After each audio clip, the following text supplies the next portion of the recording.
Hi friends, physics with Tejas sir या channel मध्ये आपलं स्वागत आहे. मागच्या लेक्चरला आपण पीएन जंक्शन डायोडचे काही स्पेशल पर्पज पाहिले होते. त्यामधले सगळे टॉपिक्स आपले झाले होते. म्हणजे आपण 4 टॉपिक्स घेतले होते. त्यामध्ये स्पेशल डायोड मध्ये झेनर डायोड घेतला होता, फोटो डायोड घेतला होता, एलईडी घेतला आणि सोलर सेल घेतला. तो टॉपिक आपला पूर्णपणे झालाय. आज आपल्याला ट्रान्झिस्टर बद्दलची माहिती घ्यायची आहे. आजचा जो टॉपिक आहे आपला तो ट्रान्झिस्टर हा टॉपिक आहे. ट्रान्झिस्टर म्हणजे काय होते, तो कशा पद्धतीने वर्किंग करतो, अशा पद्धतीची माहिती आपल्याला आजच्या लेक्चर मध्ये घ्यायची आहे. तर चालू करू आज आपण आपलं लेक्चर. तर आजचा जो टॉपिक आहे तो टॉपिक आहे आपला ट्रान्झिस्टर. त्याला नुसतं ट्रान्झिस्टर नाही म्हणत, याला म्हटलं ते बायपोलर जंक्शन ट्रान्झिस्टर. आता बायपोलर जंक्शन ट्रान्झिस्टर का बरं? त्याचे कारण आहे. त्याला काय कारण आहे? यामध्ये आपल्याला 2 जंक्शन पाहायला मिळतात, म्हणून आपण याला काय म्हणत असतो, बायपोलर. बाय म्हणजे 2 आणि जंक्शन म्हणजे तुम्हाला माहित आहे, जसं पीएन जंक्शन म्हणजे त्यामध्ये एक जंक्शन आपल्याला पाहायला मिळतो, बरोबर आहे ना. तसंच माहित आहे का, इथे आपल्याला 2 जंक्शन पाहायला मिळतात, म्हणून याला बायपोलर जंक्शन ट्रान्झिस्टर. बाय म्हणजे 2, म्हणून इथे आपल्याला 2 जंक्शन पाहायला मिळतील, म्हणून याला काय म्हटलं ते बायपोलर जंक्शन ट्रान्झिस्टर. तर शॉर्ट मध्ये याला बीजेटी असं सुद्धा म्हटलं जाते. बी म्हणजे बायपोलर, जे म्हणजे जंक्शन आणि टी म्हणजे ट्रान्झिस्टर. ठीक आहे. तर आपण स्टार्ट करू आज. तर शॉर्ट मध्ये आपण नुसतं याला ट्रान्झिस्टर म्हटलं तरी चालेल, बीजेटी किंवा ट्रान्झिस्टर असं म्हटलं तरी चालते. तर आपण ट्रान्झिस्टर स्टार्ट करू. आता जर समजा आपण ट्रान्झिस्टर कन्सिडर करा, माझ्याकडे एक ट्रान्झिस्टर आहे. तर ट्रान्झिस्टर मध्ये 2 जंक्शन असतात, हे आपण आताच सांगितलं. का बरं? कारण त्याला बायपोलर असं म्हटलं जाते. तर मग त्यामध्ये काय असतं, 2 जंक्शन. आता 2 जंक्शन कशा पद्धतीने असतात बघा. कन्सिडर करा माझ्याकडे एक ट्रान्झिस्टर आहे. तर तो ट्रान्झिस्टर 2 प्रकारचे ट्रान्झिस्टर माझ्याकडे असतात. तर कोणते कोणते ट्रान्झिस्टर? एक असतो पीएनपी ट्रान्झिस्टर आणि एक असतो एनपीएन ट्रान्झिस्टर. जसं मी इथे लिहिलंय, एक आहे कन्सिडर करा एनपीएन ट्रान्झिस्टर आणि एक आहे पीएनपी ट्रान्झिस्टर. मग आता या ट्रान्झिस्टर मध्ये एनपीएन काय आहे, पीएनपी काय आहे? तर लक्षात घ्या, यामध्ये 3 रिजन्स आपल्याला पाहायला मिळतात. जर समजा एनपीएन ट्रान्झिस्टर घेतला तर त्यामध्ये 3 रिजन्स असतील. कोणते कोणते 3 रिजन? एक एन रिजन ज्याला आपण एन टाइप सेमीकंडक्टर म्हणतो, एक पी रिजन जो राहील आपला पी टाइप सेमीकंडक्टर आणि तिसरा राहील पुन्हा एन रिजन जो राहील एन टाइप सेमीकंडक्टर. मग आपल्याकडे किती रिजन आहे? 3 रिजन आहे. एक एन रिजन झाला, एक पी रिजन झाला आणि एक पुन्हा काय झाला, एन रिजन. तर मग यामध्ये 2 जंक्शन आपल्याला पाहायला मिळतील. कुठले कुठले 2 जंक्शन? तर एक राहील एनपी जंक्शन आणि एक राहील पीएन जंक्शन. तर हा जो मधातली ही जी रेष दिसून राहिलेली, हे जे डिव्हिजन दिसून राहिलेले, याला काय म्हणतो आपण, जंक्शन. जसं तुम्ही की कशामध्ये पाहता, पीएन जंक्शन मध्ये. कन्सिडर करा हा एक छोटासा पीएन जंक्शन काढला तर हा पी टाइप असतो आणि हा एन टाइप असतो. यामध्ये जे काही डिव्हिजन असते याला काय म्हणतो आपण, जंक्शन म्हणतो. तसंच इथे मिळत आहे का, 2 जंक्शन पाहायला मिळतात, म्हणून याला आपण काय म्हणतो, बायपोलर जंक्शन. आता 2 जंक्शन मी तुम्हाला आताच सांगितले, एक राहील आपला एनपी जंक्शन आणि एक राहील आपला पीएन जंक्शन. पण याला ट्रान्झिस्टर मध्ये म्हणत असताना एनपी जंक्शन किंवा पीएन जंक्शन असं नाही म्हणत. आपण त्याला काय म्हणतो, इमिटर टू बेस जंक्शन किंवा बेस टू कलेक्टर जंक्शन किंवा मग कलेक्टर टू बेस जंक्शन. मग आता तुम्ही म्हणाल सर हे इमिटर, बेस आणि कलेक्टर काय आहे? तर लक्षात घ्या, ट्रान्झिस्टर आपल्याकडे असताना जो काही ट्रान्झिस्टर आपल्याकडे राहील त्याला 3 टर्मिनल्स असतात. जसं पीएन जंक्शन डायोडला फक्त 2 टर्मिनल्स असतात, एक ज्याला आपण एनोड म्हणतो आणि दुसरा ज्याला आपण कॅथोड म्हणतो. पण ट्रान्झिस्टरला 3 टर्मिनल्स असतात. मग त्या तिन्ही टर्मिनलचे जे नाव आहे ते नाव अशा पद्धतीने राहतात. एक राहतो इमिटर ज्याला आपण ई ने डिनोट करतो. जो मधातला जंक्शन आहे ज्याला आपण बेस म्हणतो तो राहील आपला बेस आणि जो शेवटचा राहतो तो राहील आपला कलेक्टर. म्हणजे यामध्ये काय होते की जो एन टाइप सेमीकंडक्टर आहे तो राहील इमिटर मधातला जो काही राहील त्याला म्हणू आपण बेस आणि जो शेवटचा राहील त्याला म्हणू आपण कलेक्टर. आता इमिटरला इमिटर का बरं म्हणतात, बेसला बेस का बरं म्हणतात, कलेक्टरला कलेक्टर का बरं म्हणतात, याच्या सेपरेट डेफिनेशन्स आहेत. त्या डेफिनेशन्स मधून तुम्हाला समजून जाईल. तर सगळ्यात पहिले ट्रान्झिस्टर काय आहे हे लक्षात घ्या. ट्रान्झिस्टर काय करते, टू ट्रान्सफर अ रेजिस्टर, म्हणजे रेजिस्टन्स काय करते ते ट्रान्सफर करते एका रिजन पासून तर दुसऱ्या रिजन पर्यंत. म्हणजे रेजिस्टन्सला ट्रान्सफर करते लो रेजिस्टन्स पासून तर लो रिजन पासून तर हाय रिजन पर्यंत. जर समजा रेजिस्टन्स ट्रान्सफर होत असेल लो रिजन पासून तर हाय रिजन पर्यंत, तर ते जे काही डिव्हाइस असते त्या डिव्हाइसला आपण काय म्हणतो, ट्रान्झिस्टर असं म्हणतो. शॉर्ट मध्ये मी तुम्हाला लिहून दिलेला आहे पहा, ट्रान्सफर अ रेजिस्टर कुठून तर कुठपर्यंत, लो रिजन पासून तर हाय रिजन पर्यंत. तर याला काय म्हटलं ते ट्रान्झिस्टर. वास्तविक पाहता त्याच्या नावातच त्याचा अर्थ लपलेला आहे. पहा इथे काय म्हटलेलं आहे ट्रान्झिस्टर. तर याचं मी की दोन भाग करतो, एक घेतो मी ट्रान्स आणि दुसरा घेतो मी जिस्टर. तर जो पहिला भाग आहे ट्रान्स त्याला म्हणू आपण ट्रान्सफर आणि जो दुसरा भाग आहे जिस्टर त्याला म्हणू आपण रेजिस्टर. म्हणजे इन शॉर्ट त्याला आपण काय म्हणणार आहे, transfer register from low region to high region. म्हणजे लो रिजन पासून तर हाय रिजन पर्यंत जे काही रेजिस्टर काय होते फॉलो होते किंवा रेजिस्टर काय होते ट्रान्सफर होते त्याला आपण काय म्हणत असतो, ट्रान्झिस्टर असं म्हणत असतो. मग यामध्ये काय होते बघा, आता इथे माहित आहे का याची जे ट्रान्झिस्टर आहे, ट्रान्झिस्टर का बरं वापरतो आपण, ट्रान्झिस्टर आपण कशासाठी वापरतो तर सिग्नल एम्प्लिफाय करण्यासाठी. आता सिग्नल एम्प्लिफिकेशन काय आहे, सरळ एम्प्लिफायर, म्हणजे टू एम्प्लिफाय द सिग्नल. म्हणजे आपण केले जर समजा छोट्या प्रमाणात जर सिग्नल जर इनपुट म्हणून दिलं तर आउटपुट आपल्याला लार्ज मिळते. जसं फॉर एक्झाम्पल आपले स्पीकर. आता स्पीकर जर समजा असेल आपल्याकडे किंवा कन्सिडर करा होम थिएटर. आता होम थिएटरचे जे स्पीकर आहे ते स्मॉल असतात, म्हणजे खूप कमी असतात. पण त्याला जेव्हा आपण की नाही एखादी मोबाईल वगैरे अटॅच करतो तर आपल्याला की नाही त्याचा जो आवाज आहे तो आवाज कसा ऐकायला येतो, लार्ज आवाज ऐकायला येतो. पण जर समजा नुसतं मोबाईल मधून आपण गाणे जर ऐकायचा प्रयत्न केला तर तो एवढा आवाज सफिशियंट नसतो. पण जेव्हा आपण त्याला एखादा स्पीकर वगैरे अटॅच केला तर स्पीकर अटॅच केल्यानंतर तो जो आवाज आहे तो आवाज कसा मिळतो आपल्याला, लार्ज अमाऊंट मध्ये आवाज मिळतो. म्हणजेच काय होऊन राहिलेला तिथे तो जो आवाज आहे तो आवाज काय केला आपण एम्प्लिफाय केला.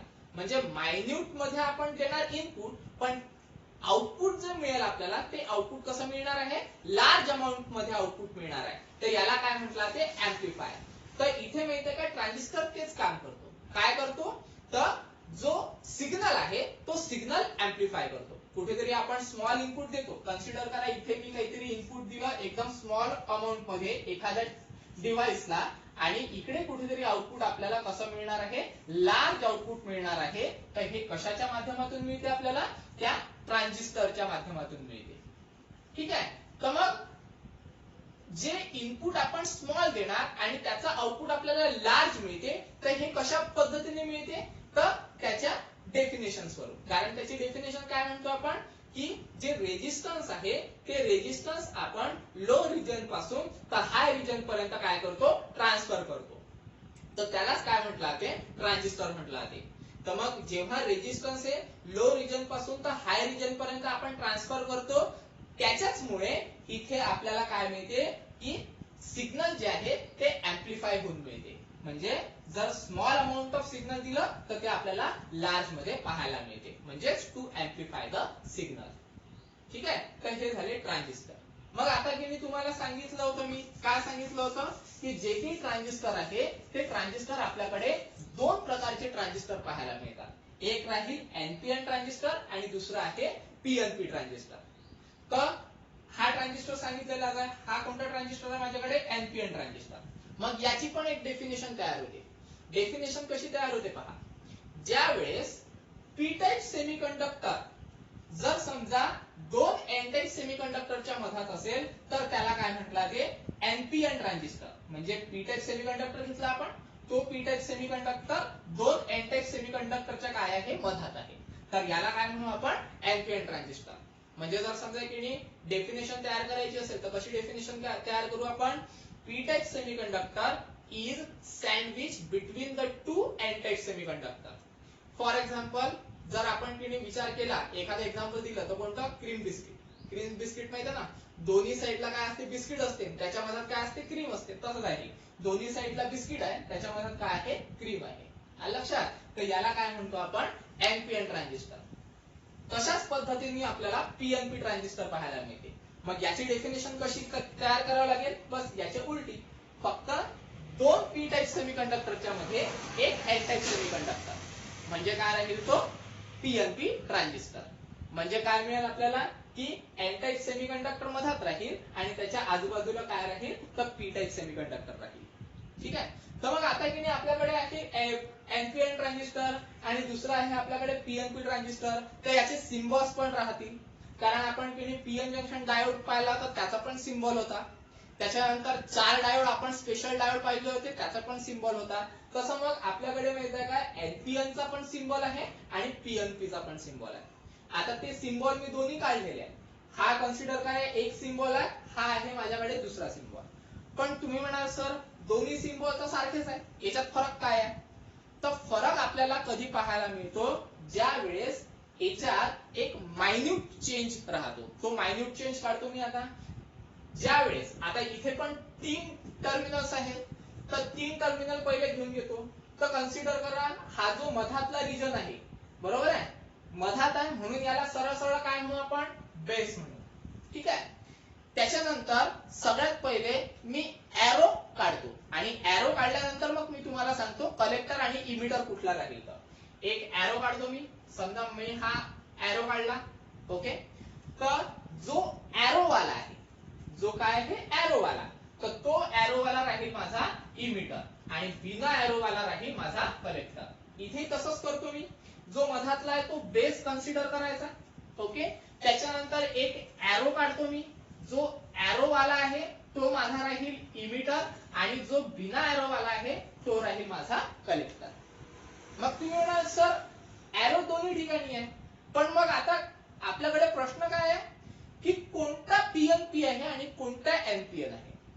तर नेहमी लक्षात ठेवायचं, जेव्हा तुम्ही ट्रान्झिस्टरचा विचार कराल तेव्हा तुम्ही नेहमी लक्षात ठेवा, काय लक्षात ठेवायचं, ज्या वेळेस एरो हा बेस टू इमिटर कडे असेल तेव्हा याला म्हणू आपण एनपीएन ट्रान्झिस्टर.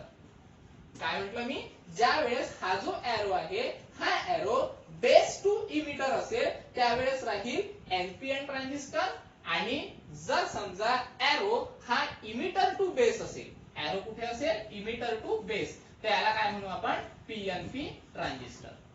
आलं लक्षात? म्हणजे एरोच्या माध्यमातून आपल्याला समजते की तो एनपीएन आहे का पीएनपी आहे, आणि एरोच्याच माध्यमातून आपल्याला समजते की इमिटर कुठला आहे. तर लक्षात घ्या, पुन्हा एकदा सांगतो. आता हे दोन्ही जे काय म्हणतात त्याला सिम्बॉल आहे, हे दोन्ही सिम्बॉल माहिती आहे का, जवळपास सारखेच आहे. आता की वरचा कलेक्टर आहे, कारण इथे एरो नाही आहे म्हणून जिथे एरो नाही तो कलेक्टर. त्याच्यानंतर मधातला जो काय राहील तो सरळ सरळ बेस, कारण इथे आपण मधातला जो होता त्याला काय म्हटलं, बेस म्हटलं. म्हणजे मधातला जो आहे इथे बेस आणि जो एरो वाला आहे तो काय राहील, इमिटर. इथे तसंच, इथे काय केलं आपण, जो मधातला आहे तो बेस, एरो वाला काय घेतला, इमिटर, आणि बिना एरो वाला काय घेतला, कलेक्टर. पण मग एनपीएन कोणता, तर जिथे एरो जो आहे हा बेस टू इमिटर राहील त्याला काय म्हणू आपण, एनपीएन ट्रान्झिस्टर, आणि जिथे इमिटर टू बेस राहील त्याला काय म्हणू आपण, पीएनपी ट्रान्झिस्टर. आलं लक्षात? तर हे आहे ट्रान्झिस्टरचं बेसिक. तर पुन्हा एकदा रिकॉल करून देतो.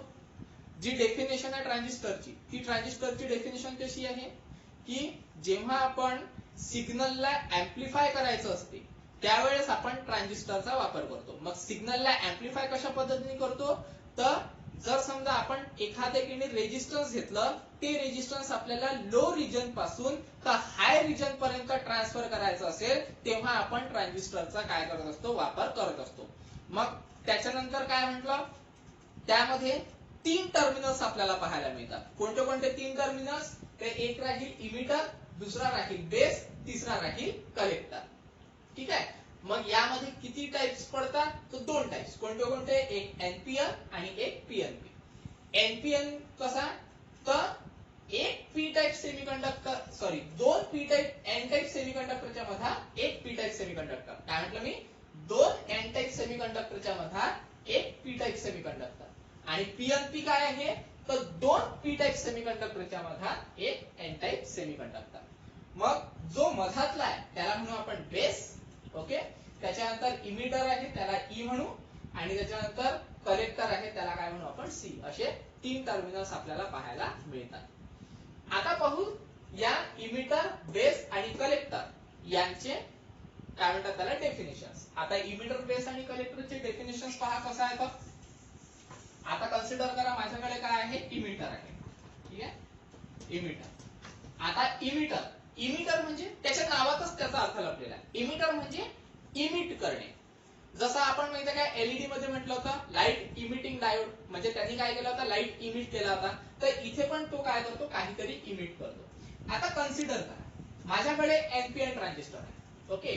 तर एनपीएन ट्रान्झिस्टर आहे, तर ऑब्विसली एन टाइप सेमीकंडक्टर मध्ये मेजॉरिटी चार्ज कॅरियर काय राहतील? एन म्हणजे निगेटिव्ह, म्हणजेच काय? इलेक्ट्रॉन्स. म्हणजे इथे कन्सिडर करा मेजॉरिटी चार्ज कॅरियर आहे इलेक्ट्रॉन्स. ठीक आहे, मेजॉरिटी चार्ज कॅरियर काय आहे इथे? सरळ कन्सिडर करा इलेक्ट्रॉन्स. त्याच्यानंतर पी मध्ये मेजॉरिटी चार्ज कॅरियर काय राहतील? तर होल्स राहतील. ओके. आणि पुन्हा एन टाइप सेमीकंडक्टर मध्ये काय राहतील? तर इलेक्ट्रॉन्स राहतील. ठीक आहे. तर अशा पद्धतीने आपल्याजवळ काय आहे? तर एक एनपीएन ट्रान्झिस्टर आहे. तर यामध्ये इमिटर काय आहे? आता इमिटरची डेफिनेशन तयार करू आपण. इमिटर म्हणजे टू इमिट करणे. तर इथे काय होते? हे जे इलेक्ट्रॉन्स आहे हे इलेक्ट्रॉन्स इमिटर मधून बेस कडे जातात टुवर्ड्स द जंक्शन. म्हणजे इमिटर कडून कुठे जातात? ते बेस कडे जाण्याचा प्रयत्न करतात. म्हणजे हा जो एन टाइप सेमीकंडक्टर आहे तो एन टाइप सेमीकंडक्टर जे त्याच्या जवळचे जे इलेक्ट्रॉन्स आहे ते इलेक्ट्रॉन्स बेस मध्ये काय करतो? इमिट करतो. बेस मध्ये काय करतो? इमिट करतो. मग बेस मध्ये जर इमिट करत असेल किंवा त्याला दुसरा शब्द वापरलेला आहे इंजेक्ट करणे, म्हणजे बेस मधून सॉरी कुठून? इमिटर मधून तर बेस मध्ये काय करेल? तो इंजेक्ट करेल. जेव्हा तो इंजेक्ट करेल किंवा मग इमिट करेल तर इमिट करून राहिला म्हणून त्याला काय म्हटलेलं आहे? इमिटर असं म्हटलेलं आहे. आलं लक्षात? मग आता इमिटर आहे तो. तर यामध्ये की नाही अजून एक गोष्ट सांगितलेली आहे त्यांनी. काय सांगितलेली आहे? हा जो एन टाइप सेमीकंडक्टर आहे हा N type semiconductor highly dope असतो. म्हणजे सगळ्यात जास्त इम्प्युरिटी आपण त्यामध्ये काय केली असते? टाकलेली असते. ओके. तर याला म्हटलं ते इमिटर. आणि कन्सिडर करा हा काय असतो? हायली डोप असतो. Highly dope. ओके. त्याच्यानंतर मग आपण पाहू सेकंड काय आहे आपल्याकडे? बेस. आता बेस मध्ये सगळ्यात जास्त कोणते मेजॉरिटी चार्ज कॅरियर राहतील? तो होल्स राहतील. का बरं? कारण तो कोणता आहे? P type semiconductor. आता इथे काय होते पहा, हा जो बेस आहे, बेस का बरं म्हटलं? कारण तो माहित आहे का दोघांच्या मधात आहे. हे तर आपल्याला माहित आहे, कारण डेफिनेशनच ती सांगून राहिलेली आहे की एनपीएन ट्रान्झिस्टरचा जर विचार केला तर तिथे माहित आहे का दोन एन टाइप सेमीकंडक्टरच्या मधात पी टाइप सेमीकंडक्टर असतो. म्हणजे एक पॉइंट बेसचा तोच तयार झाला की तो काय असतो? मधात असतो, मिडल मध्ये असतो दोन एन टाइप सेमीकंडक्टरच्या. ओके. पण याची जी डोपिंग लेवल असते बेसची, ती डोपिंग लेवल ही खूप कमी असते. म्हणून मग मी त्याला म्हणतो लाईटली डोप. ओके. आणि त्याचा जो रिजन आहे तो रिजन खूप थिन असतो. ओके. याचा रिजन थोडासा मोठा आहे, याचा रिजन कसा आहे? एकदम थिन आहे. ठीक आहे. त्याच्यानंतर जाऊ आपण कलेक्टरवर. आता कलेक्टर काय करतो? कलेक्टर म्हणजे काहीतरी कलेक्ट करणार आहे. कलेक्टर म्हणजे काय आहे? काहीतरी कलेक्ट करणार आहे. आता इथे काय होते माहिती आहे का? हे जे इलेक्ट्रॉन्स आहे हे इलेक्ट्रॉन्स बेस द्वारे कुठे जातात? तर आपल्या तिसऱ्या रिजन मध्ये. मग तिसऱ्या रिजन मध्ये काय आहे? पुन्हा एन टाइप सेमीकंडक्टर आहे. म्हणून तो जो एन टाइप सेमीकंडक्टर आहे तो काय करतो? इलेक्ट्रॉनला कलेक्ट करतो. म्हणून त्याला काय म्हटलेलं आहे? कलेक्टर असं म्हटलेलं आहे. मग आता हा जो सेमीकंडक्टर आहे किंवा हा जो रिजन आहे कलेक्टर, हा रिजन थोडासा मोठा आहे. म्हणजे इमिटर पेक्षा आणि बेस पेक्षा हा जो रिजन आहे हा रिजन कसा आहे? थोडा मोठा आहे. पण याची जी डोपिंग लेवल आहे ही डोपिंग लेवल बेस आणि इमिटरच्या मधात असते. म्हणजे इमिटर राहतो हायली डोप. ठीक आहे. त्याच्यानंतर बेस राहतो लाईटली डोप पण याच्या दोघांच्या मधात कुठेतरी त्याची डोपिंग लेव्हल आपल्याला पाहायला मिळते. म्हणजे आपण असं म्हणू शकतो जी डोपिंग लेव्हल आहे ही डोपिंग लेव्हल बेस आणि इमिटरच्या मधात आहे. म्हणजेच कलेक्टर चा जो रिजन आहे तो रिजनची जी डोपिंग लेवल आहे ती डोपिंग लेवल कोणाकोणाच्या मधात राहील तर इमिटर आणि बेसच्या. लक्षात. तर हे आहे आपले 3 टर्मिनल्स. ठीक आहे. तर हे आहे आपलं ट्रान्झिस्टरचं बेसिक. आता याच्यानंतर आपल्याला पाहायचं आहे त्या ट्रान्झिस्टरचं वर्किंग. पण वर्किंग पाहण्याआधी त्याचे जे बायसिंग आहे ते बायसिंग आपल्याला पाहायचं आहे. जसं आपण पीएन जंक्शन डायोड मध्ये बायसिंग पाहत होतो, कशा पद्धतीचं बायसिंग आहे ज्याला आपण म्हटलं होतं फॉरवर्ड बायस आणि रिव्हर्स बायस. तर ते बायसिंग सगळ्यात पहिले पाहू आणि नंतर मग आपण त्याचं काय पाहू वर्किंग पाहू. ठीक आहे. हा आपण याच्या आधी काय पाहिलं होतं डेफिनेशन्स पाहिल्या होत्या इमिटर बेस आणि कलेक्टर. आता इमिटर बेस आणि कलेक्टर ह्या ज्या डेफिनेशन्स आहे ह्या डेफिनेशन्स मी तुम्हाला एनपीएन ट्रान्झिस्टर वरून समजून सांगितल्या होत्या. पण तशाच इमिटर आणि बेस जंक्शन इमिटर बेस आणि कलेक्टरच्या ज्या डेफिनेशन्स आहेत त्या पीएनपी ट्रान्झिस्टरला पण लागू होतात. ठीक आहे. जसं मी तुम्हाला एनपीएन ट्रान्झिस्टर मध्ये म्हटलं होतं की एन टाइप सेमीकंडक्टर मध्ये काय असतात इलेक्ट्रॉन्स ते कशात इंजेक्ट होतात बी मध्ये म्हणजे बेस मध्ये. ओके. तर त्याला आपण काय म्हटलं होतं इमिटर. तर हे एनपीएन ट्रान्झिस्टरचं. तसंच माहिती आहे का पीएनपी ट्रान्झिस्टरचं होते तर पी टाइप सेमीकंडक्टर मध्ये काय असतील सगळ्यात जास्त होल्स असतील. तर तिथे पण इमिटर राहणार आहे आणि त्या इमिटर मध्ये काय इंजेक्ट करेल तर होल्स हे एन टाइप मध्ये इंजेक्ट करेल. आलं लक्षात. म्हणजे दोन्ही काय गोष्टी आहे सारख्याच आहे. फक्त आपल्या इमिटरचं बेसचं आणि कलेक्टरचं दोन्ही ट्रान्झिस्टर मध्ये सारखंच वर्किंग राहणार आहे. इमिटर हा इमिटच करणार आहे. एनपीएन असेल तर इलेक्ट्रॉन्स इमिट करेल, पीएनपी असेल तर होल्स इमिट करेल. ओके. बेस पीएनपी मध्ये पण मधातच राहणार आहे, एनपीएन मध्ये पण मधातच राहणार आहे. आणि कलेक्टर एनपीएन ट्रान्झिस्टर असेल तर तो इलेक्ट्रॉन्स कलेक्ट करेल आणि पीएनपी ट्रान्झिस्टर असेल तर होल्स कलेक्ट करेल. आलं लक्षात. तर मी समजत असताना एनपीएन च समजून दिलेलं आहे पण तुम्ही ते नोट्स मधून पीएनपी च पण समजून घेण्याचा प्रयत्न करा. जर नाही समजलं तर विचारा. ओके. कारण मी फक्त कशाचं सांगितलं होतं एनपीएन च सांगितलं होतं. तर आता आपल्याला पाहायचं आहे बायसिंग. तर बायसिंग म्हणजे तुम्हाला माहित आहे जेव्हा आपण तिने बॅटरी अप्लाय करत नाही तेव्हा आपण त्याला काय म्हणतो अनबायस्ड किंवा नो बायस्ड. तुम्हाला माहित आहे पीएन जंक्शन डायोड मध्ये आपण पाहिलं होतं. पण आता आपल्याला काय करायचं आहे बॅटरी जेव्हा आपण अप्लाय करतो तेव्हा त्याला आपण काय म्हणतो बायसिंग. तर इथे आपण तेच केलेलं आहे. आता इथे समजवत असताना मी एनपीएन बद्दलच समजवणार आहे. पीएनपी च as it is copy paste करायचं आहे. कारण पीएनपी च तुम्हाला वर्किंग नाहीये. ते तुम्हाला जे वर्किंग समजून सांगितलेलं आहे ते कोणाच्या माध्यमातून समजून सांगितलेलं आहे एनपीएनच्याच माध्यमातून समजून सांगितलेलं आहे. ठीक आहे. तर पहा आता इथे पण मी काय घेतलेलं आहे एनपीएन ट्रान्झिस्टर घेतलेलं आहे. पण याचं जे बायसिंग आहे ते बायसिंग कशा पद्धतीचं आहे पहा. आता नेहमीसाठी लक्षात घ्यायचं जो एनपीएन ट्रान्झिस्टर आहे तो एनपीएन ट्रान्झिस्टर हा कशामध्ये व्यवस्थित वर्क करतो तर त्याचं जे माहित आहे काय इमिटर बेस्ड जंक्शन आहे. इमिटर बेस्ड जंक्शन म्हणजे हे वालं म्हणजे त्याला आपण म्हणत असतो एनपी जंक्शन. पण मी तुम्हाला सांगितलेलं आहे ट्रान्झिस्टर मध्ये आपण एनपी जंक्शन किंवा पीएन जंक्शन म्हणत नाही. आपण त्याला काय म्हणतो इमिटर टू बेस जंक्शन आणि याला काय म्हणतो आपण कलेक्टर टू बेस जंक्शन. तर आता नेहमीसाठी लक्षात ठेवायचं ट्रान्झिस्टर जर समजा चांगला वर्क करणारा पाहिजे असेल तर त्याचं बायसिंग करत असताना जे आपण इमिटर टू बेस जंक्शन घेतो हे नेहमी फॉरवर्ड बायस मध्ये असलं पाहिजे. ओके.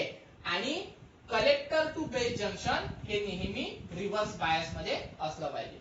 पुन्हा सांगतो ट्रान्झिस्टर जर समजा तुम्हाला व्यवस्थितरित्या वर्क करणारा पाहिजे असेल ऍक्टिव्ह रिजन मध्ये वर्क करणारा पाहिजे असेल तर नेहमीसाठी लक्षात ठेवायचं इमिटर टू बेस जंक्शन हे कसं असलं पाहिजे फॉरवर्ड बायस मध्ये असलं पाहिजे आणि कलेक्टर टू बेस जंक्शन हे रिव्हर्स बायस मध्ये असलं पाहिजे.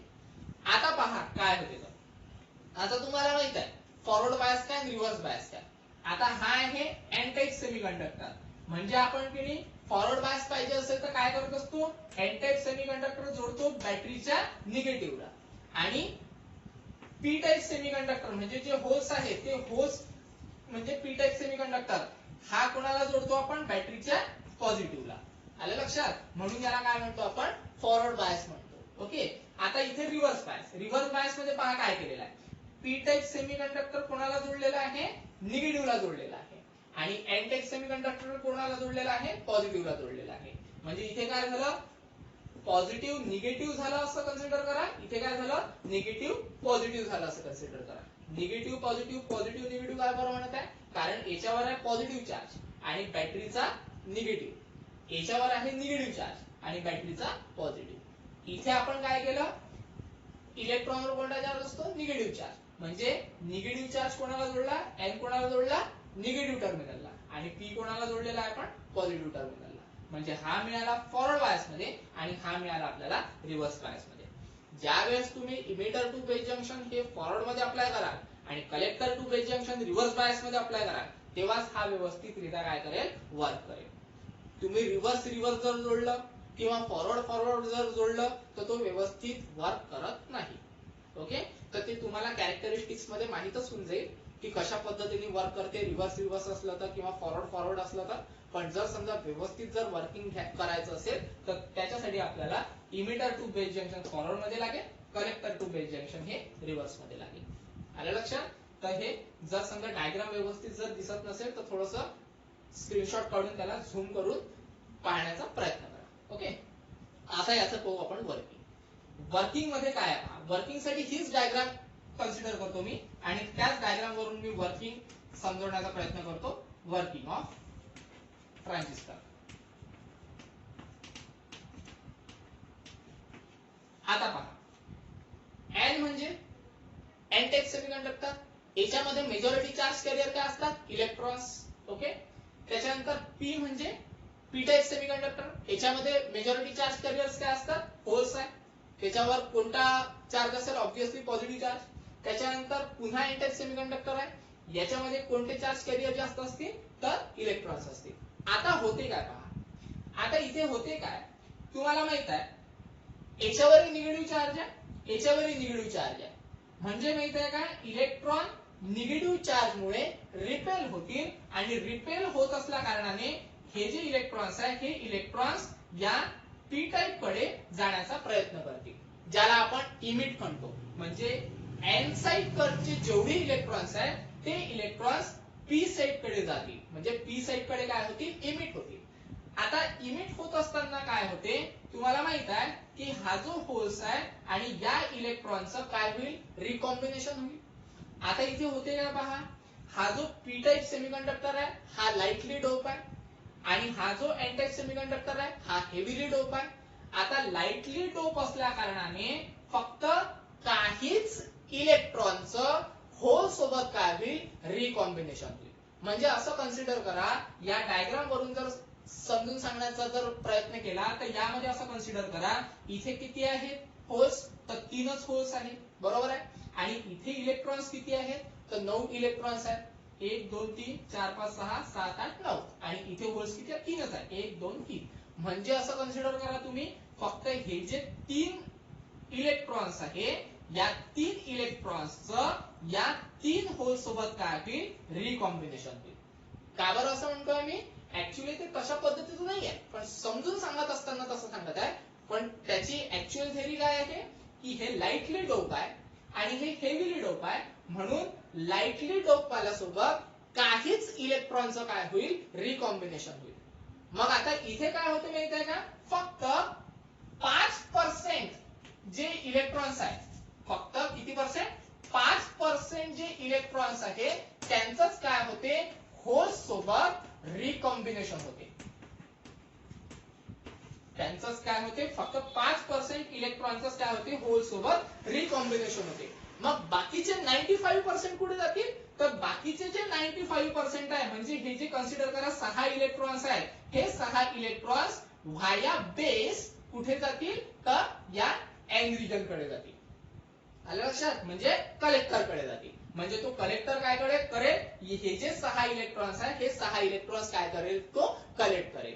आता ज्या वेळेस हे जे इलेक्ट्रॉन्स आहे हे एन रिजन मधून या कलेक्टर मध्ये येत असताना किंवा आपण असं म्हणू इमिटर पासून तर कलेक्टर मध्ये येत असताना ते काय होऊन राहिलेलं फ्लो होत आहे आणि फ्लो होत असताना तिथे जो काही करंट मिळणार आपल्याला त्या करंटला म्हणणार आपण इमिटर करंट म्हणजे त्याला काय म्हणू आपण इमिटर करंट आय ई म्हणजे ई म्हणजे इमिटर आय म्हणजे करंट आलं लक्षात आता हा इमिटर मधून ते इलेक्ट्रॉन इमिट होऊन राहिलेले आहे म्हणून त्याला आपण काय म्हणतो इमिटर करंट मग तुम्ही म्हणाल सर हा इमिटर करंट खाली चालला इलेक्ट्रॉन तर तिकडे फ्लो होऊन राहिलेले आहे तर आपण माहित आहे का शिकत असताना हे शिकलो होतो की ज्या डायरेक्शननी इलेक्ट्रॉन फ्लो होत आहे त्याच्या अपोजिट डायरेक्शननी करंट फ्लो होतो बरोबर आहे इलेक्ट्रॉन जर या डायरेक्शननी फ्लो होत असेल तर इलेक्ट्रॉन त्याच्या अपोजिट डायरेक्शननी फ्लो होतो म्हणजे इलेक्ट्रॉन फ्लो होऊन राहिली इकडे आणि करंट जो आहे तो करंट कसा फ्लो होईल इकडे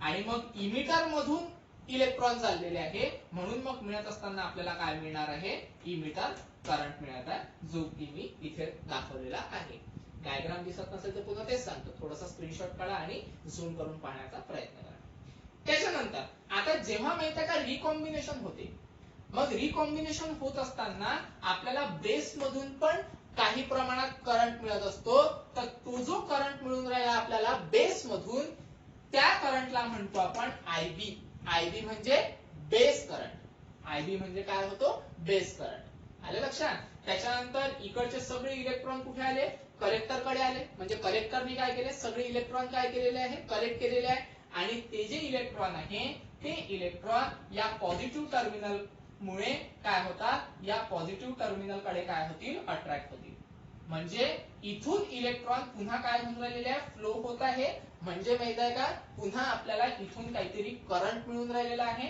आणि त्या करंटला काय म्हणणार आहे आपण आयसी आता इलेक्ट्रॉन फ्लो होत आहे असे तर करंट आपल्याला कशा मिळणार आहे त्याच्या अपोजिट डायरेक्शनने आले लक्षात तर मग कलेक्टर मधून इलेक्ट्रॉन फ्लो होत आहे म्हणून मग आपल्याला काय मिळणार आहे कलेक्टर करंट तर मग आपल्याला इथे माहिती आहे का 3 करंट मिळालेले आहे इमिटर मधून इलेक्ट्रॉन फ्लो झाले तर इमिटर करंट बेस मधून काही प्रमाणात आपल्याला करंट मिळून राहिला म्हणून त्याला आपण काय म्हणू सॉरी म्हणून त्याला आपण काय म्हणू बेस करंट आणि कलेक्टर मधून इलेक्ट्रॉन फ्लो होऊन राहिलेला आहे म्हणून त्याला आपण काय म्हणू कलेक्टर करंट तर इथे आपल्याला एक एक्सप्रेशन पण पाहायला मिळते एक्सप्रेशन कसं पाहायला मिळते पहा जो आपला इमिटर करंट आहे हा इमिटर करंट सगळ्यात जास्त मिळतो म्हणजे हा इमिटर करंट इक्वल राहतो कोणाच्या इक्वल राहतो कलेक्टर करंट आणि बेस करंटच्या आलं लक्षात म्हणजे emitter current is equal to the sum of collector current and base current तर हे आपलं निघते फायनल आन्सर आता हे जे वर्किंग आहे हे वर्किंग आपण सांगितलेलं आहे एनपीएन ट्रान्झिस्टरच्या फॉर्म मध्ये तसंच पीएनपी ट्रान्झिस्टरच्या फॉर्म मध्ये पण आपल्याला पाहायला मिळते ऍज इट इज तसंच असणार आहे फक्त होईल काय पहा इथे जे आहे इथे सगळे आपल्याला काय मिळणार होल्स बरोबर त्याच्यानंतर इथे सगळे काय मिळणार आपल्याला इलेक्ट्रॉन्स आणि इथे पण काय मिळणार आपल्याला होल्स का बरं तर हे काय आहे आपले पीएनपी ट्रान्झिस्टर बरोबर हा पी राहील हा एन राहील आणि हा डी राहील फक्त आता पोलॅरिटी चेंज होऊन जाईल बॅटरी चेंज होऊन जाईल कारण इमिटर टू बेस जंक्शन म्हणजे इमिटर टू बेस जंक्शन हा नेहमी आपल्याला फॉरवर्ड पाहिजे आणि आता इथे काय आहे पी आहे तर पी कोणाला जोडावं लागेल पॉझिटिव्हला बरोबर आहे पी कोणाला जोडावं लागेल पॉझिटिव्हला त्याच्यानंतर एन कोणाला जोडावं लागेल निगेटिव्हला झाला फॉरवर्ड बायस त्याच्यानंतर ही पण बॅटरी चेंज होणार इथे काय आहे एन तर हा पाहिजे रिव्हर्स मध्ये तर एन कोणाला जोडणार मी निगेटिव्हला आणि पी कोणाला जोडणार मी पॉझिटिव्हला आले लक्षात बस एवढाच चेंज आहे बाकी वर्किंग सारखं म्हणजे काय तर इथे माहित आहे का या होल्सचं काय होईल या तिघांसोबत रिकॉम्बिनेशन होईल ओके बाकीचे जे उरलेले आहे ते कोणाकडे अट्रॅक्ट होतील कोणाकडे जातील तर कलेक्टरकडे जातील ओके मग जे होल्स आहे ते होल्स इमिटर पासून तर कलेक्टर कडे जात असताना काय मिळेल आपल्याला इमिटर करंट मिळणार ओके त्याच्यानंतर इथे माहित आहे का रिकॉम्बिनेशन होत असताना मायन्यूट करंट मिळतो तो मायन्यूट करंट काय मिळेल आपल्याला बेस करंट आणि त्याच्यानंतर हे जे होल्स आहे हे होल्स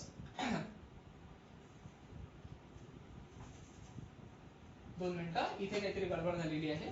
हा आपल्याला रिव्हर्स बायस मध्ये पाहिजे ना, तर एन सॉरी हा एन निगेटिव्हला जोडला. ओके, त्याच्यानंतर पॉझिटिव्ह, त्याच्यानंतर निगेटिव्ह आणि त्याच्यानंतर positive. Okay, positive electron reverse bias मध्ये पाहिजे ना रे. हा रिव्हर्स बायस म्हणजे हा पॉझिटिव्ह लागेल, हा निगेटिव्ह लागेल, हा पॉझिटिव्ह आणि हा निगेटिव्ह. आता बरोबर आलं. रिव्हर्स बायस मध्ये लागेल ना, म्हणजे निगेटिव्ह कोणाला जोडावं लागेल, पॉझिटिव्हला, आणि पॉझिटिव्ह कोणाला जोडावं लागेल आपल्याला, निगेटिव्हला. आलं लक्षात? थोडंसं कन्फ्युजन झालं, तर हे रिव्हर्स बायस मध्ये पाहिजे. आता इथे काय होते पहा, जसं मी तुम्हाला सांगितलं, काहींचं इलेक्ट्रॉन सोबत काय होईल, रिकॉम्बिनेशन होईल, तर रेशो तोच आहे. 5% फक्त रिकॉम्बिनेशन होते. ओके, बाकीचे उरलेले जे 95% आहे, म्हणजे 6 जण, हे 6 जण इमिट होतील. कोणाकडे इमिट होतील, तर बेस कडे सॉरी कलेक्टर कडे इमिट होतील, आणि कलेक्टर कडे इमिट झाल्यानंतर निगेटिव्ह टर्मिनल मुळे हे सगळे काय होतील, निगेटिव्ह टर्मिनल ऑफ बॅटरी कडे अट्रॅक्ट होतील, आणि अट्रॅक्ट होत असताना म्हणजेच ते काय होणार, फ्लो होत आहे, आणि फ्लो होत असताना कलेक्टर मधून फ्लो होत आहे, म्हणून आपल्याला कोणता करंट मिळणार इथे, तर कलेक्टर करंट मिळणार. आलं लक्षात? तर हे आहे कोणाचं, पीएनपी ट्रान्झिस्टरचं वर्किंग. ठीक आहे, दोन्ही सारखंच आहे, फक्त पी टाईप असताना इथे होल्स राहतील आणि एन टाइप्स असताना इथे इलेक्ट्रॉन राहतील. बाकी सगळं सारखंच आहे. म्हणजे तुम्हाला काय करावं लागेल, तर होल्सच्या जागेवर इलेक्ट्रॉन टाकावं लागेल. ठीक आहे, कधी एनपीएन असताना, आणि पीएनपी असताना इलेक्ट्रॉनच्या जागेवर होल टाकावं लागेल. पण ऍक्च्युअल मध्ये तुम्हाला ते पीएनपी ट्रान्झिस्टरचं वर्किंग दिलेलंच नाही आहे. फक्त त्यांनी एक सेंटेन्स देऊन दिलं एनपीएनचं झाल्यानंतर, किंवा पीएनपी पण याच्यासारखंच आपल्याला करायचं आहे. त्याच्यामुळे एनपीएन ची स्टडी करा, पीएनपी ची करायची गरज नाही. पण तुम्हाला एक नॉलेज असो म्हणून मी तुम्हाला ते सांगितलेलं आहे. आलं लक्षात? तर अशा पद्धतीने आहे आपलं बायसिंग. तर इमिटर बेस कलेक्टर तुम्हाला समजलं असेल, कारण आता इथे काय होतील, होल किनी इमिट करतील म्हणून हा इमिटर राहील. ओके, हा काय करणारा मधात आहे म्हणून बेस ऑब्वियसली तुम्हाला माहितच आहे, आणि हा काय करणारा होल्स कलेक्ट करणारा म्हणून याला काय म्हणणार आपण, कलेक्टर म्हणणार. आलं लक्षात? तर हे झालं बायसिंग, आणि त्याचं काय झालं ते वर्किंग झालं. आलं लक्षात? आता पीएनपी ट्रान्झिस्टर मध्ये पण आपल्याला हेच मिळणार आहे इक्वेशन. ठीक आहे, त्याच्यामुळे टेन्शन घ्यायचं नाही. त्याच्यानंतर आता कॉन्फिगरेशन. आता नेक्स्ट टॉपिक आहे आपला कॉन्फिगरेशन ऑफ ट्रान्झिस्टर. आता कॉन्फिगरेशन ऑफ ट्रान्झिस्टर मध्ये 3 कॉन्फिगरेशन आहे. कोणते कोणते 3 कॉन्फिगरेशन, एक कॉमन इमिटर, कॉमन बेस आणि कॉमन कलेक्टर. एकदम इझी आहे, काहीच नाही करावं लागेल. ट्रान्झिस्टर तर माहितच झाले असेल, इमिटर टू बेस आहे, म्हणजे हा कोणता राहील, एनपीएन. इमिटर टू बेस आहे, सॉरी बेस टू इमिटर आहे तर एनपीएन, इमिटर टू बेस आहे तर कोणता, पीएनपी. ठीक आहे, हा राहील बेस, त्याच्यानंतर एरो वाला नाहीये म्हणजे कलेक्टर, हा एरो वाला आहे म्हणजे इमिटर. ओके, इथे तेच आहे, बरोबर आहे. तर पहिले कॉमन इमिटरचा करून घेऊ. कॉमन इमिटर, कॉमन इमिटर म्हणजे कॉमन. कॉमन म्हणजे काय, ग्राउंडेड, म्हणजे इनपुट आणि आउटपुट साठी काय राहील, तो कॉमन राहील. आलं लक्षात? म्हणजे याला मी काय करतो, तर कॉमन घेतो. कॉमन म्हणजे एक ग्राउंड करतो याला. ठीक आहे, अशा पद्धतीने. जर अशा पद्धतीने इमिटरला ग्राउंड केलं तर त्याला काय म्हणतो आपण, कॉमन इमिटर. कॉमन म्हणजे इनपुट आणि आउटपुट साठी काय राहील, तो कॉमन राहील. ओके, तसंच माहित आहे का इथे पण. आता इथे काय होते, पुन्हा इमिटरला काय करतो मी, कॉमन करतो. आलं लक्षात? तसंच माहित आहे का कॉमन बेस. कॉमन बेस म्हणजे बेस कॉमन राहील कोणासाठी, इनपुट आणि आउटपुट साठी. म्हणजे आता पहा इथे पुन्हा मी काय केलं, फक्त हा जो ट्रान्झिस्टर आहे, हा ट्रान्झिस्टरला काय केलं, फिरवलं. फिरवल्यानंतर बेस काय कुठेही इथे येऊ दे, म्हणजे आता काय झालं, बेस कॉमन झाला. कॉमन म्हणजे सरळ ग्राउंडेड, अर्थिंग ज्याला आपण म्हणतो. आलं लक्षात? त्याच्यानंतर आता इथे माहित आहे का, कॉमन बेस आहे तर बेसला कॉमन करून टाका. ठीक आहे, इथे काय करायचं, बेसला कॉमन करायचं. पुन्हा तेच आहे, मधातला जो आहे तो बेस राहील, जिथे एरो नाही आहे तो काय राहील, कलेक्टर, जिथे एरो आहे तो इमिटर. मग हा कोणता ट्रान्झिस्टर आहे, बेस टू इमिटर. एरो कुठे झाला, बेस पासून त्या इमिटर कडे, तर हा कोणता ट्रान्झिस्टर आहे, एनपीएन. ओके, आणि इथे काय आहे, एरो कुठे चाललेला आहे, इमिटर टू बेस, म्हणून याला काय म्हणू आपण, पीएनपी. आलं लक्षात? त्याच्यानंतर कॉमन कलेक्टर. आता कॉमन कलेक्टरची याच्यासारखी डेफिनेशन करायची. कसं, इनपुट आणि आउटपुट साठी कलेक्टर काय राहील, कॉमन राहील. कॉमन म्हणजे काय, पुन्हा काय, ग्राउंडेड. किंवा आपण ज्याला काय म्हणतो अर्थिंग, म्हणजे आपण याला पुन्हा कलेक्टरला काय करायचं, ग्राउंड करायचं. ठीक आहे, अशा पद्धतीने ग्राउंड केलं. पुन्हा तेच, जो मधात आहे तो बेस राहील, जो मधात आहे तो बेस आहे. ओके, त्याच्यानंतर जो एरो आहे तो इमिटर आहे, एरो आहे तर इमिटर आहे. ज्याला एरो नाही आहे तो कलेक्टर, ज्याला एरो नाही आहे तो कलेक्टर. फक्त फरक काय आहे, बेस टू इमिटर. नेहमीसाठी लक्षात ठेवायचं, बेस टू इमिटर म्हणजे काय मिळेल आपल्याला, एनपीएन. आणि इमिटर टू बेस असेल तर त्याला काय म्हणू आपण, सॉरी, पीएनपी. आल्या लक्षात. तर हे आहे ट्रान्झिस्टरचं वर्किंग आणि हे आहे आपलं कॉन्फिगरेशन इन ट्रान्झिस्टर. तर 3 कॉन्फिगरेशन आहे, common emitter, common base, common collector. Common emitter म्हणजे इमिटर कॉमन करा, कॉमन बेस म्हणजे बेस कॉमन करा आणि कॉमन कलेक्टर म्हणजे कलेक्टर कॉमन करा. ठीक आहे. फक्त तुम्हाला कन्फ्युजन कुठे होऊ शकते, तर ट्रान्झिस्टर मध्ये. आलं लक्षात. तर यामध्ये की कन्फ्युजन होऊ देऊ नका, व्यवस्थित ओळखायचं. तर आता की तुम्हाला माहित झालंच असेल कोणते टर्मिनल काय आहे. तर मधातला बेस आहे, विषयच नाही आहे.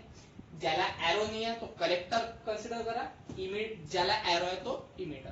फक्त ओळखण्यामध्ये कन्फ्युजन होऊ शकते, एनपीएन कोणता आणि पीएनपी कोणता. तर नेहमीसाठी लक्षात ठेवा, बेस टू इमिटर असेल तर एनपीएन. ओके, आणि इमिटर टू बेस असेल तर पीएनपी. ठीक आहे. तर हे आहे आपलं कॉन्फिगरेशन. ठीक आहे. जर समजा डायग्राम वगैरे दिसत नसेल तर थोडासा स्क्रीनशॉट काढून तो झूम करून पाहण्याचा प्रयत्न करा. जर समजा तरी नसेल दिसत तर मला संपर्क साधा. समजलं नसेल मेसेज टाका किंवा फोन केला तरी चालेल. ठीक आहे. आज स्टॉप करू आपण. उद्या पाहायचं आपल्याला याचेच इनपुट आणि आउटपुट कॅरेक्टरिस्टिक्स, म्हणजे एनपीएन ट्रान्झिस्टरचे कॅरेक्टरिस्टिक्स. ठीक आहे.